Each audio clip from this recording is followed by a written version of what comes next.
tous, bienvenue dans cette vidéo. Aujourd'hui on va regarder Data Studio.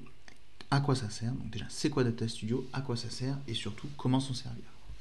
Donc Data Studio est un outil de Google qui va nous permettre de croiser nos sources d'informations et de faire des tableaux de bord, de rédiger des tableaux de bord et comme ça d'extraire des statistiques assez facilement. Donc c'est un gros travail, on va dire, de préparation, mais une fois que c'est fait, une fois que le tableau de bord est mis en place, vous facilitez grandement la tâche. Donc je vous invite à aller sur Data Studio directement. Il y a deux choses à bien retenir: les rapports et les sources de données. Les rapports sont simplement vos tableaux de bord que vous allez créer en fonction de vos KPI, donc vos indicateurs de performance clés. Ça, c'est un travail en amont que vous faites, il n'y a pas d'outil particulier à avoir, c'est surtout une réflexion selon vous, de dire quelles statistiques j'ai envie de voir, quelles statistiques j'ai envie de mesurer pour vérifier la performance de mon site internet ou encore de mes actions de communication. Parce qu'on va voir justement que Data Studio peut regrouper différents canaux d'analyse. Et on a également nos sources de données. Nos sources de données, donc c'est quoi? C'est d'où proviennent les informations. C'est pour ça qu'en fait, sur notre Data Studio, on va centraliser tous nos outils d'analyse.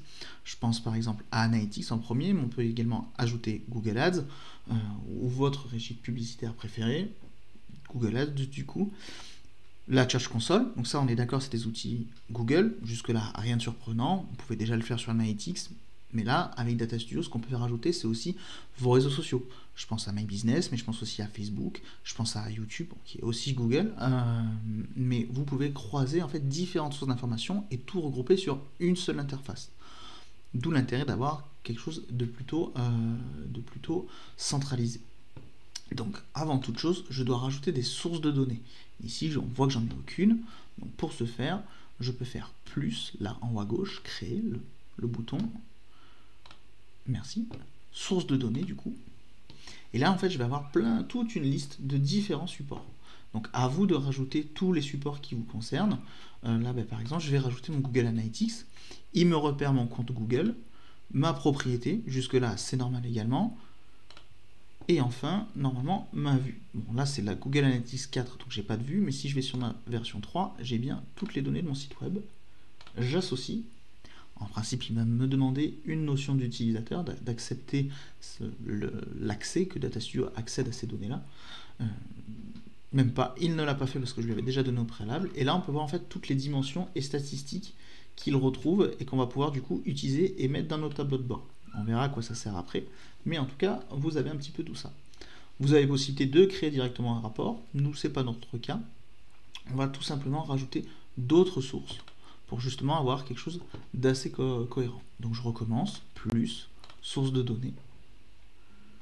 Là, par exemple, j'ai mon ads, je peux la rajouter, etc., etc. Donc là, il me demande effectivement les autorisations, hein. On en parlait tout à l'heure. Donc là, j'ai juste à repérer mon compte, mes champs de compte, et j'associe. Donc ça veut dire au préalable que vous avez bien réglé tous vos outils indépendamment. Analytics, Ads, et plein d'autres. Donc l'idée, c'est de vraiment d'abord avoir toutes nos sources de données, toutes nos bases. Comme ça, on va pouvoir ensuite sélectionner les KPI qui nous intéressent, et enfin, du coup, créer notre tableau de bord. J'essaye encore. Qu'est-ce qu'il peut y avoir d'autre? Du coup, je vais essayer avec Facebook. Vous avez une barre de recherche pour trouver Facebook. Alors, il n'y a pas de produit directement de Facebook. Il faut bien vérifier que ça ne soit pas du ads, mais bien Facebook lui-même. Alors, on regarde un peu ce qu'on a. Facebook Ads, encore une fois. Donc là-dessus, c'est à vous un petit peu de faire votre marché. Là, par exemple, j'ai Facebook Insight de Supermetrics. Ils en font beaucoup de types d'extensions, donc c'est plutôt intéressant. Facebook Insight, je les rajoute. Je relie bien à mon compte Google. Je vais ensuite le relier à mon compte Facebook, vous vous en doutez bien. Et comme ça, en fait, je vais pouvoir avoir aussi accès depuis Data Studio à toutes les datas de ma page Facebook. Ils ont besoin d'une autorisation, forcément on le demande. Jusque-là, vous avez juste à cliquer, il n'y a rien de bien compliqué. Continue avec Facebook.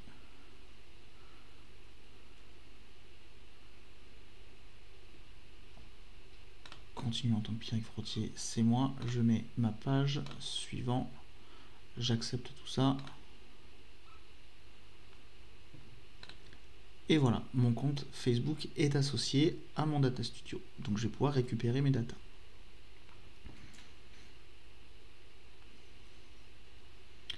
Le temps qu'il mouline, qu'il nous fasse la synchronisation. Normalement, Supermetrics va même vous envoyer des mails comme quoi il a bien relié tel outil avec Data Studio notamment. Donc là, il me demande encore certains paramètres. Donc je mets bien les pages qui me concernent.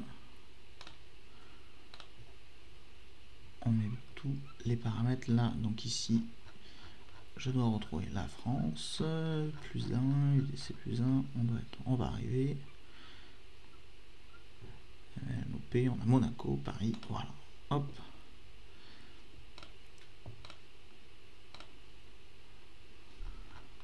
Pareil, on met la France. Est-ce que je peux pas aller plus vite comme ça? Oui, oui. Alors moi je veux du français de France, s'il vous plaît, merci. La langue. Très bien, on associe. J'ai fait mes paramétrages, oui je vais enregistrer ces paramètres, j'aurai toujours la possibilité de les remodifier à tout moment. Donc c'est pas très important, enfin, bien le paramétrer, mais vous pouvez y revenir à tout moment. Donc ça reste assez intéressant. Et voilà, il m'a récupéré, donc je peux voir les clics, les nombres de commentaires, le type de commentaires, tout ça je peux l'inclure directement dans un tableau de bord. Donc là pour le coup, on a vraiment quelque chose de complet. Vous le voyez ici, quand je suis sur ma page d'accueil, normalement vous avez ici, vous avez également source de données, et dans ces cas-là, vous voyez toutes vos sources. Vous pouvez ensuite les régler. Je vais rajouter ma Search Console, comme ça on va dire que j'aurai tous mes supports de communication. Je pourrais rajouter la chaîne YouTube, que je vous invite d'ailleurs à suivre, si jamais ça vous intéresse. Alors du coup, j'ai fait une mauvaise manip, vous voyez, toujours rester vigilant, plutôt que faire des rappels, autant rajouter des sources de données. Je cherche ma Search Console, je peux rajouter ma My Business, je peux rajouter mon YouTube. Là-dessus, je peux vraiment tout faire. C'est ça qui est vraiment intéressant. Donc beaucoup de paramétrage, vous le voyez, c'est assez long. Mais en tout cas, on s'y retrouve à la fin. Donc là, il me demande sur quelle propriété de ma Search Console et soit les URL ou au site. Moi, je vous conseille plutôt site, on dit web, associé. Et donc là, il me récupère toute ma Search Console. Donc en fait, je ne vais même plus avoir besoin d'aller sur mon Analytics ou ma Search Console. Je vais directement pouvoir rajouter tout ça. Mes sources de données sont créées. Donc maintenant, je vais pouvoir créer un rapport. Je vais partir de rien. Je vous montrerai après différents templates. Mais l'idée, voilà. Ici, il me demande sur ce rapport-là, qu'est-ce que je veux avoir comme source de données. Donc là, j'en ai plein d'autres. Je vous invite. Est-ce que je peux en cocher plusieurs? Non, donc je vais devoir les rajouter à chaque fois. Voilà. Donc là, j'ai rajouté par exemple ma Search Console. Je peux en rajouter encore à tout moment toutes les données. Donc en fait, je vais rajouter des sources de données dans mon Data Studio global et ensuite je peux en rajouter dans un tableau de bord particulier. C'est assez important, notamment dans le fait que si vous avez plusieurs clients, plusieurs tableaux de bord à faire, vous pouvez vraiment segmenter vos rapports par type de source de données. Je vais rajouter mon Analytics. Donc à chaque fois, je sélectionne ici ma source de données et à chaque fois, j'en rajoute. Ajouter des données. J'ai mis ma Search Console, j'ai mis mon site, mon Analytics, je rajoute mon Facebook Inside.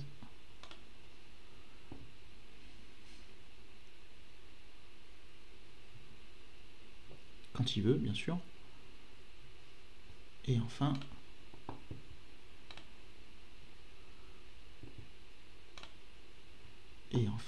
mon Google Ads. Voilà. Donc là, j'ai rajouté toutes mes sources de données. Et donc maintenant, en fait, je vais pouvoir créer mon tableau de bord. Donc comment ça se présente? Ici, vous pouvez faire une mise en page, un thème. Et vous avez surtout ce bandeau horizontal. Vous pouvez rajouter donc les données, c'est ce que je vous ai montré. Ajouter également des éléments, des images, des textes. Donc vous pouvez mettre en page, un logo, des formes, des lignes. Ça peut être intéressant. Ajouter des commandes. D'ailleurs, c'est une des premières choses qu'on fait quand on fait un tableau de bord, en tout cas pour ma part. Je rajoute une commande et notamment un sélecteur de plage de date. En fait, il va nous permettre, quand on va exporter notre tableau de bord, que la personne qui dispose du lien de notre tableau de bord puisse mettre la date, la période en question, et les datas se mettront automatiquement à jour avec la période sélectionnée. Je rajoute donc ma plage de temps et maintenant je vais pouvoir ajouter mes indicateurs, mes KPI.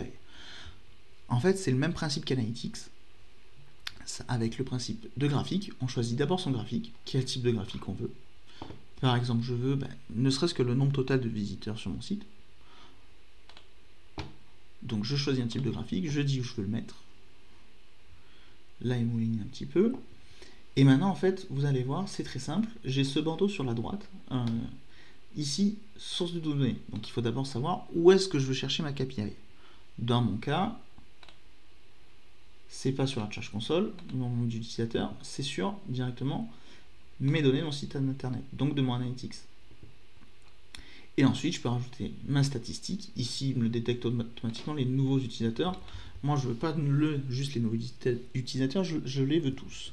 Donc, je peux directement taper utilisateur et aller chercher la statistique qui m'intéresse. Ici, utilisateur, normalement c'est nombre total d'utilisateurs. Il ne me le retrouve pas. Intéressant.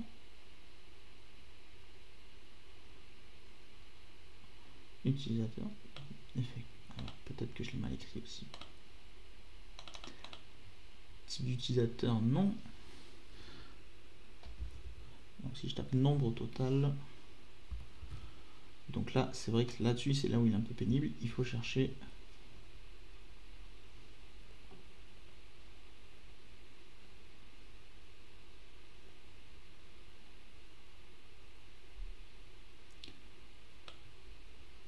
Et bien alors, nombre total d'éléments de recherche. Pourquoi il ne le montre pas? On va voir, c'est juste un petit peu de recherche à faire. Utilisateur. Je vous en mets un autre au hasard pour que vous puissiez comprendre. Utilisateur.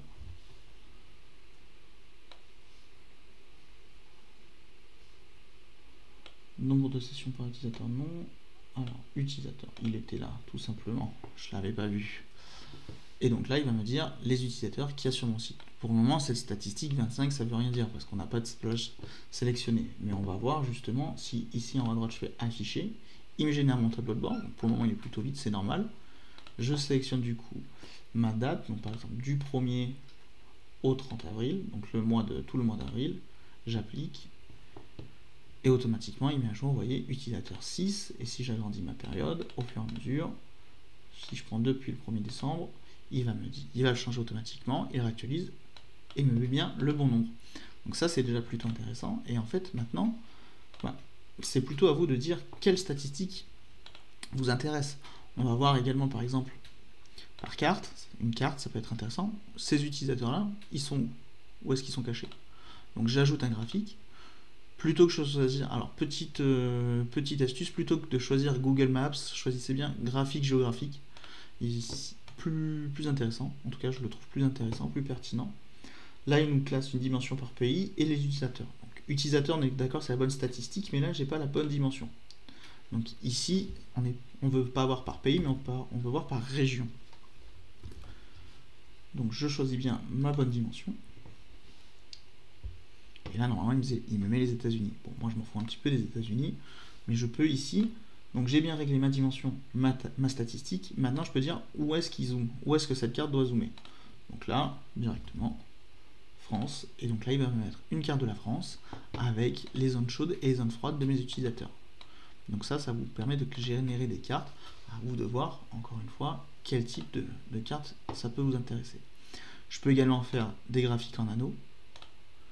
Par exemple, toujours sur mon comportement utilisateur, je peux voir non pas les régions, mais je peux voir le type d'utilisateur. Le type d'utilisateur, il va me mettre normalement le pourcentage nouveaux utilisateurs, anciens utilisateurs. Type d'utilisateur. Donc toujours la même statistique, pour le coup, ça reste toujours l'ensemble des utilisateurs. Mais ici, je peux voir du coup sur mon trafic. 75 sont des nouveaux visiteurs, 25 sont des gens qui sont déjà venus sur mon site internet. Donc c'est plutôt intéressant comme statistique à avoir. On peut rajouter également une courbe. Alors, plus parlant que juste un symbole, là on peut voir, on va classer par date. Alors on va pas classer par date, on va avoir un graphique. Ah ben, il me l'a fait automatiquement, c'est pas beau. Par date, donc ici j'ai mes dates, et je peux voir le nombre d'utilisateurs par jour. Donc je peux voir une tendance d'évolution. Donc si vous faites une refonte de votre site, si vous faites des actions, vous pouvez voir si vous avez une hausse, une baisse de votre trafic, et du coup prendre en considération, mesurer l'efficacité de vos actions. Je vais faire une nouvelle stat. Qu'est-ce que je peux faire par exemple? Eh ben, je vais mettre par exemple, je vais faire 3 statistiques. Le nombre d'impressions dans la SERP, le nombre de clics et mon CTR, par exemple. Dans ces cas-là, ce n'est plus de l'analytics, c'est du Search Console. Le Search Console, je vous le rappelle, vous permet de vérifier la visibilité de votre site internet dans Google. Donc voir si vous êtes bien référencé. Il me met automatiquement les clics. Je continue. S'il est intelligent, normalement, il me met les impressions.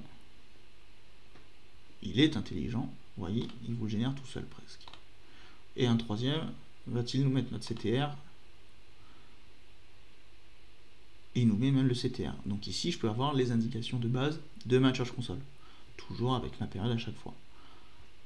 Donc là, on est vraiment sur un outil très intéressant. À vous de vérifier les dimensions, les KPI que vous voulez mettre en avant, les placer.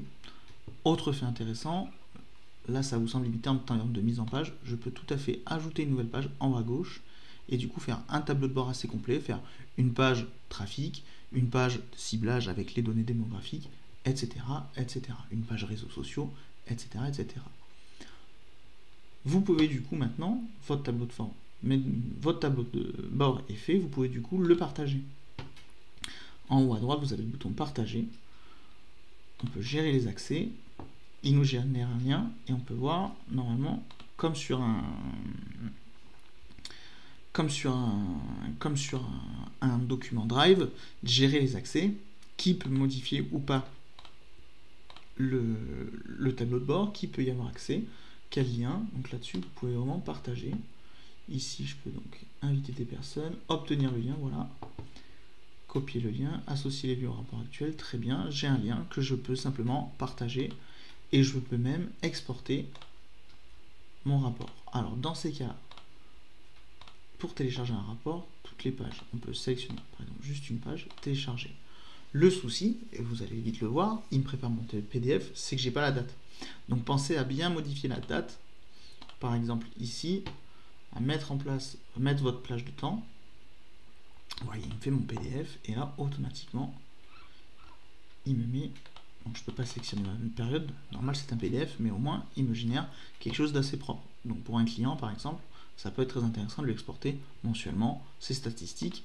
Votre tableau de bord ne change pas, vous avez juste à exporter en 20 secondes vos statistiques du mois.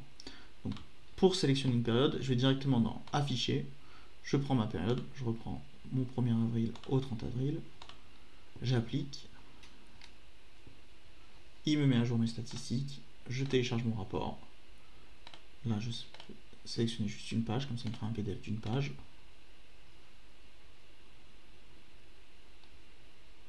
il le prépare bien entendu, et voilà, normalement il me le télécharge, et j'ai bien un rapport. Eh bien non, il m'a pas mis ma période. Il m'a pas mis ma période. Donc normalement, vérifiez bien que vous pouvez vérifier la période. Là, il me fait sûrement un petit bug, un petit caprice. Mais sinon, juste un lien à envoyer et il le retrouve directement. Si vous ne voulez pas vous casser la tête, ce que je comprends parfaitement, vous avez également une possibilité, c'est qu'il y a pas mal de tableaux de bord. Vous voyez ici des templates en fait préfaits. Ce que je vous invite à faire, c'est d'utiliser un exemple ici. Là, j'en ai un ici. Et dans ces cas-là, si je veux l'utiliser, j'aurai juste à croiser mes informations. On va voir comment faire. Je suis sur Data Studio. Je prends le premier qui est ici, par exemple, de template. Il me dit utiliser ce modèle ici. Parfait. Donc là, il y a l'exemple en question, donc des sources de données. Il faut bien que vous choisissiez votre bonne source. Ici, donc c'est de l'analytics. Je mets mes sources analytics. Copier le rapport. Il va me dupliquer mon rapport. Et dans ces cas-là, en fait, au lieu de mettre les statistiques de l'exemple, il va me mettre mes propres stats de mon Data Studio. Donc en fait, tous mes indicateurs seront créés. Hop, est forcément à jour avec mes données d'analyse. Le temps qu'il le fait mouliner. Voilà. Donc à vous ensuite de modifier. Par exemple, on avait vu la carte, pas très intéressant. Donc ici, vous pouvez le remodifier. Mettre région, on l'a vu. Donc, le nombre de sessions. Mon zoom, on l'a dit en France. On refait la même manipulation. Mais au moins, j'ai une mise en page qui est plutôt jolie. Avec, bon, certes, des couleurs. À vous de la faire correspondre à votre charte graphique, pourquoi pas. Mais vous avez juste à mettre à jour vos KPI. Elles existent déjà. Il y a déjà des éléments. Et donc au moins vous pouvez directement faire quelque chose d'assez propre, d'assez cohérent en fonction de vos besoins. Pour les templates, vous en avez dans le Data Studio ou directement des sites spécialisés. Là par exemple, j'en suis sur 50 Data Studio possibles. La seule contrainte que vous avez, c'est surtout de bien vérifier qui correspond, qui a bien vos KPI, et du coup de bien avoir les bonnes sources de données et de bien relier vos sources de données. Voilà pour cet outil qui est quand même bien pratique, ne serait-ce que pour exporter vos data à vos clients, ou en tout cas pour faire des rapports. Là-dessus, il n'y a pas plus simple. Donc beaucoup de paramètres, on l'a vu. Sur la création des widgets, ça ne change pas. Dimension statistique par rapport à Analytics. Donc si vous avez déjà fait de l'Analytics, vous n'aurez pas de problème sur Data Studio. Merci.